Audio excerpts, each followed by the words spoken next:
नमस्कार विद्यार्थी मित्र मैत्रिणींनो, आजच्या व्हिडिओ लेक्चरमध्ये आपण पाहणार आहोत नवीन जिल्हे निर्मिती।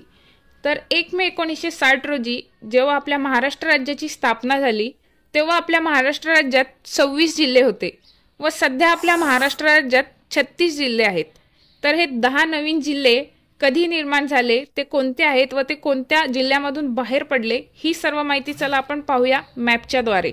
1 मे 1981 या दिवशी 2 नवीन जिल्ह्यांची निर्मिती करण्यात आली। पहिला म्हणजे रत्नागिरीमधून बाहेर पडला सिंधुदुर्ग व त्याच सेम तारखेला औरंगाबाद या जिल्ह्यातून बाहेर पडला जालना।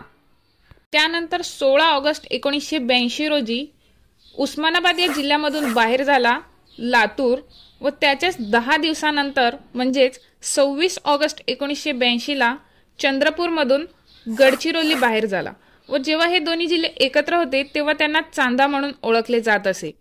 पुढे 1 ऑक्टोबर 1990 ला आपला 5वा नवीन जिल्हा तयार झाला, तो म्हणजे मुंबई शहरमधून बाहेर पडला मुंबई उपनगर। पुढे 1 जुलै 1998 रोजी अजून 2 जिल्हे तयार करण्यात आले।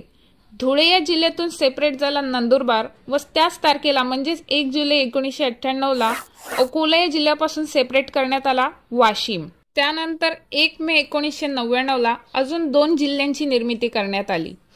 8व्या क्रमांकावर भंडारामधून बाहेर पडला गोंदिया आणि त्याच तारखेला परभणीमधून बाहेर पडला हिंगोली व त्यानंतर सर्वात शेवटी म्हणजे सर्वात लेटेस्ट जिल्हा जो तयार झाला तो 1 ऑगस्ट 2014 ला ठाणे या जिल्ह्यामधून निर्माण झाला पालघर हा जिल्हा। हे 36 जिल्हे महाराष्ट्र राज्याच्या प्रशासनाकरिता 6 वेगवेगळ्या प्रशासकीय विभागांमध्ये विभागले गेलेले आहेत।